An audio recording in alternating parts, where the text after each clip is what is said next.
नमस्कार, मैं आशीष पांडे आप सभी का स्वागत करता हूँ रुनिका स्टडी में। और आज हम लोग बात करने वाले हैं बीपीएससी टीआरई 2.0 एग्ज़ाम से रिलेटेड कुछ बात।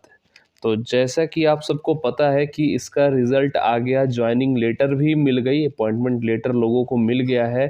13 तारीख को हमारे मुख्यमंत्री माननीय श्री नीतीश कुमार जी ने नियुक्ति पत्र सभी को दे दिया है। लेकिन उसके बाद भी इसमें कुछ चीज़ें अभी बाकी हैं, जैसे कि इसका सप्लीमेंट्री रिज़ल्ट अभी आना बाकी है। कुछ लोगों का जो पेपर है वो अभी पेपर में मार्क्स अच्छे आए थे, कट ऑफ से ज़्यादा आया है, लेकिन फिर भी उनका लिस्ट में नाम नहीं है। तो वो लोगों के लिए भी अभी मतलब इंतज़ार चल रहा है, उन लोगों का इंतज़ार चल रहा है। साथ ही 1-2 नंबर कम है उन वो भी इंतज़ार कर रहे हैं, क्योंकि जितनी वैकेंसी थी उससे कम रिज़ल्ट आया है, इस वजह से लोग अभी वेट कर रहे हैं। तो ये सप्लीमेंट्री रिज़ल्ट से रिलेटेड अभी कुछ बात होगी, और कब तक ये आएगा ये सब जानकारी आप लोगों को भी ज़रूरी है मिलना। तो चलिए देखते हैं कि आज कुछ न्यूज़पेपर में जो जो खबरें आई हैं वो चीज़ें हम लोग देख लेते हैं कि क्या क्या वो खबरें हैं, कहाँ तक हमें क्या सूचना इससे मिल रहा है। तो एक ये न्यूज़ है, हिंदुस्तान पेपर में आया था। न्यूज़ ये है कि दूसरे चरण शिक्षकों के स्कूल आवंटन की प्रक्रिया आज से, मतलब जिनको अपॉइंटमेंट लेटर मिल गया है उसको स्कूल अलॉटमेंट लेटर की जो प्रक्रिया है, जो प्रोसेस है वो शुरू हो जाएगा। सभी को मालूम है कि ये सॉफ्टवेयर के तहत हो रहा है, लेकिन उसके लिए क्या क्या है वो पढ़ लेते हैं कि बिहार लोक सेवा आयोग की ओर से दूसरे चरण में चयनित शिक्षकों के स्कूल आवंटन की प्रक्रिया सोमवार से शुरू कर दी जाएगी। इसको लेकर शिक्षा विभाग ने जिलावार विवरणी मांगी है। इसके साथ ही पहले चरण के पूरक रिजल्ट में सफल 2772 शिक्षकों को भी स्कूल आवंटित किया जाएगा। मतलब ये टीआरई 1 के जो सप्लीमेंट्री रिजल्ट में जो आया था 2772, उनका ये बोला जा रहा है।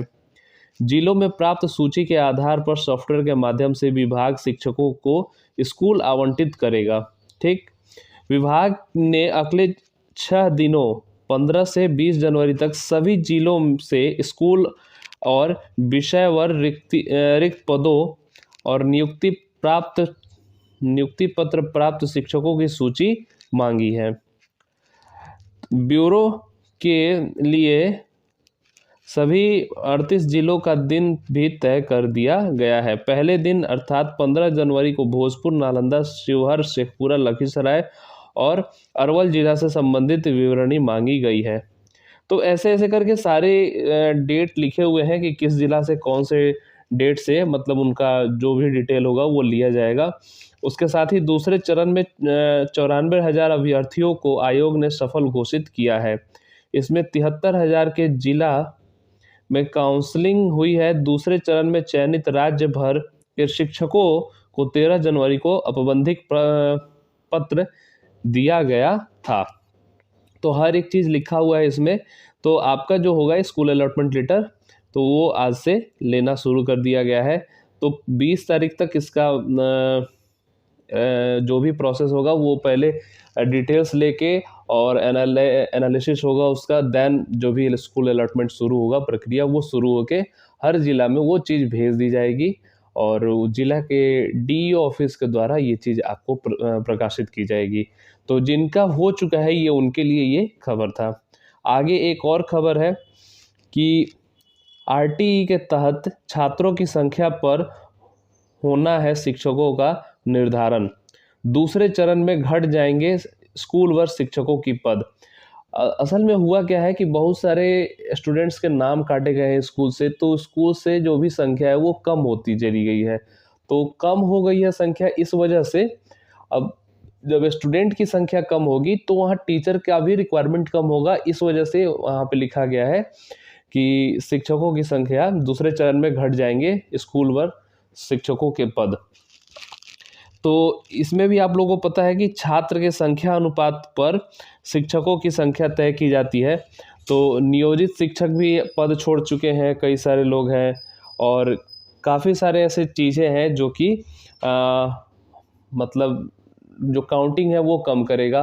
साथ ही हो सकता है कि आगे आने वाले वैकेंसी में भी जो भी होगा वो जो भी नंबर ऑफ टीचर होगा वैकेंसी वो हो सकता है कि कम हो जाए।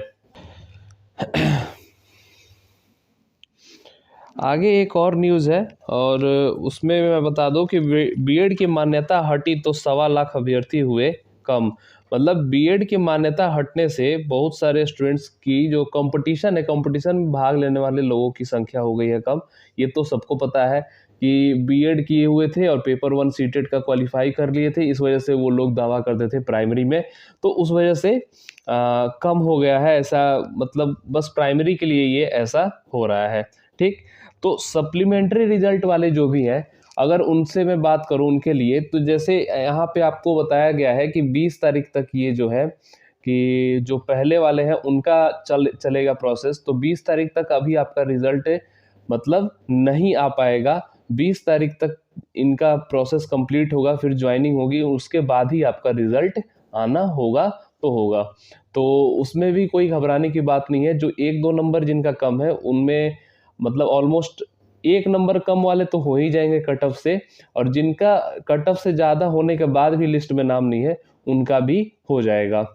हाँ, इसमें क्या होगा कि 2 नंबर कम वाले भी हो सकते हैं कि उनका हो जाए रिजल्ट, लेकिन उसमें क्या आ जाएगा कि एज फैक्टर एक इशू करेगा। जिनका एज ज़्यादा होगा उनको पहले प्रेफरेंस दिया जाएगा, और जिनका एज कम होगा उनको प्रेफरेंस कम दी जाती है। तो इस वजह से ज़्यादा एज वाले हो सकता है कि वो पहले सेलेक्ट हो जाए।